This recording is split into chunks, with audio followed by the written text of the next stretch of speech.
Well, talked before the game about how this was a really great opportunity for our younger players. And, a lot of these guys have already been playing a pretty significant amount, but the contributions of Isaiah Jackson, Terry Taylor, and Dwayne Washington, were just tremendous tonight. So great to see, so heartwarming. Fouls have been an issue for Isaiah. He'd been fouling out of games in, 12, 14 minutes. He had 0 fouls tonight and, had just, an unbelievable effort with, 26 and 10. So that was great to see. Terry Taylor played awesome, real efficient, solid defense. And then Washington's run of threes in the second half, got us back into the game and then got us a little bit of separation. So, that was great to see. And Chris didn't have a spectacular game offensively, but the play he made in the fourth with the left-handed layup on the baseline, to get it from 3 back to 5 after they had made a big run was a huge play in the game. So, all of these guys getting a great opportunity and coming through for us tonight. You noted the 0 fouls from Jackson on a night where he has 26 and 10. Can you take us through what you were seeing from him that allowed him to play so aggressively, efficiently, but also intelligently, I guess, too? Well, when a guy like him starts getting consistent minutes and when he hasn't been playing much all year, he's excited, he's hyped up. The game is fast. And NBA players do things to make you react. And just the reminders for him over the last several days are, stay on your feet, be the second guy off the ground, because, with as quickly as you jump, you'll still be able to get up and contest or block the shot, and play without fouls because we need you on the floor. And man, oh man, he did it just such a great job in every area tonight. And when we talked in the draft, we picked him at 22 about the need for athleticism and a rim threat. This is what we're talking about. And Karras threw him some lobs. Justin Holiday threw him one. 2 or 3 other guys got into the fray. And this is a dimension that this team has not had. And so it was really great to see.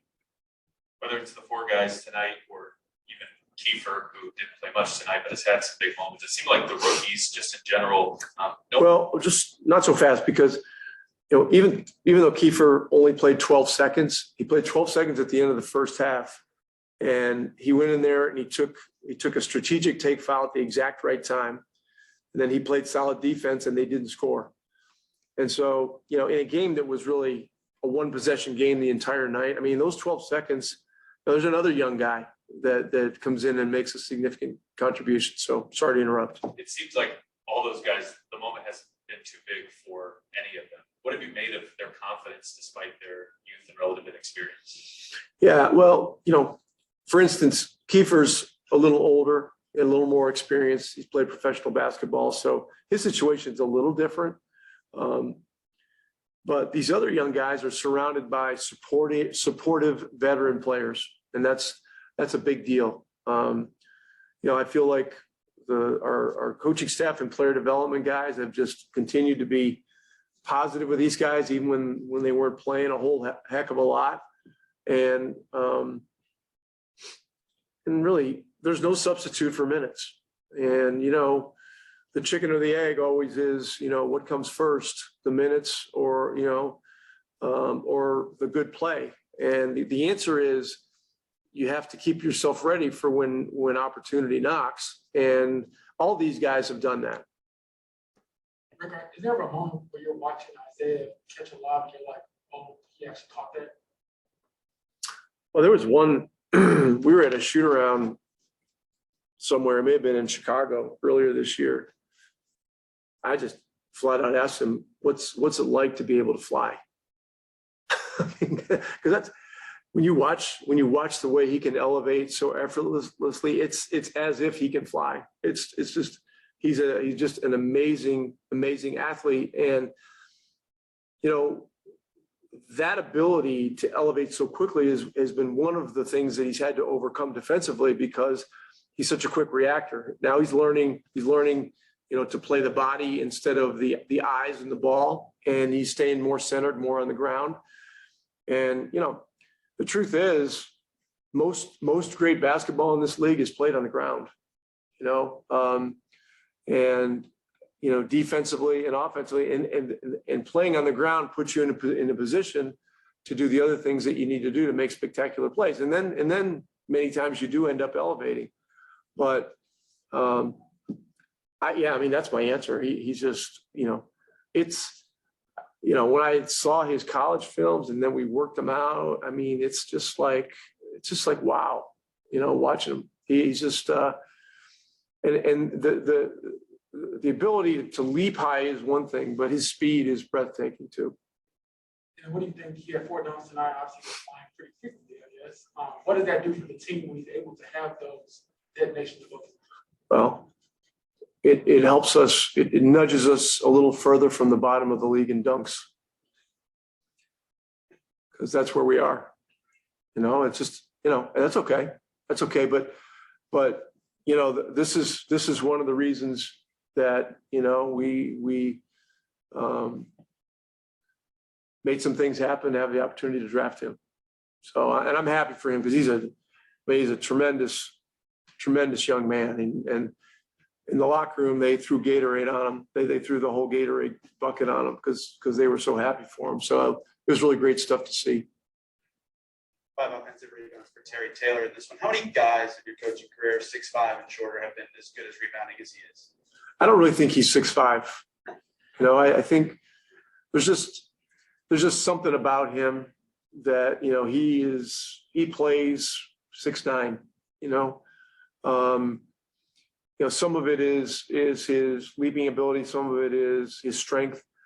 A lot of it is just a very unique basketball feel and the ability to be in the right place at the right time, the knack and the sense for being in the right place at the right time. And he's had great coaching by Tom Hankins and Mo Baker in the G League. And it's great. It's great to see the work that those guys have put in the G League, bear fruit in NBA games, and the crowd was going crazy. It's just really, really good stuff.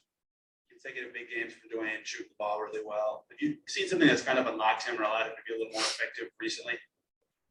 Well, this is just his personality. He's an animated guy, and he plays an aggressive, animated kind of game. And he's done a ton of good things. As first-year players often do, he'll make some mistakes, but he's undeterred, and he has the ability to move from a bad play to the next play, which is so important for young players. So, and he's obviously had great coaching in college at Ohio State. In terms of Isaiah, obviously you said you have to work on the lob threats and guys throwing that pass, but in terms of instincts as well, and those that go against him, how do you practice that, or is it simply kind of reps and one two-man game, I guess, at practice? Yeah, well, it's a good question. Today in our walkthrough, we had a more active kind of walkthrough today because we were off yesterday. We did some of our offensive actions into one screen and a roll to the rim, and then they had to find a second one with him setting the screen and then throw the lob. So I didn't want to do too much of it because we had to play the game, but he is 20 years old and our team did need the work. And so we actually did some simulations before the game, which, I'm sure helped a little bit. And look, some of our guys do have a knack. Justin threw one to him in the Golden State game. Karras has been throwing them for years. He threw them to Jared Allen for years in Brooklyn. Lamb has that sense and that feel. Washington has done it at times. The other guys just simply haven't had somebody to throw that kind of pass to. And so it's just a matter of getting it into your consciousness. Because they told us the other day, if we asked about his preparation for the game, it's the same throughout high school, and it kind of hit me like for him, high school was like 2 years ago. So for you, if you're going to be 20 years old, how much upside do you think he has? Maybe this kind of game just give him confidence to keep working towards it. Well, he's hit 2 threes. He's hit 3 threes in the last 2 games. Nobody thought he could shoot in the draft, and look, he's blocking shots, his rebounding. Everybody knew that was going to be there. He's worked extremely hard on shooting the ball. We need him on the rim first, but if he steps behind the line late in the shot clock or something like that, we feel great. That's a good opportunity for our team. He's got a very high ceiling, and right now he's purely a 5-man. I think the goal would be, to keep developing his perimeter skills, his comfort shooting the ball, so that he can be a 2-position player. He can play 4 and 5. I felt all along that he could do that eventually, but it takes time, and no one knows exactly how much time. But he's working on the things that he needs to work on.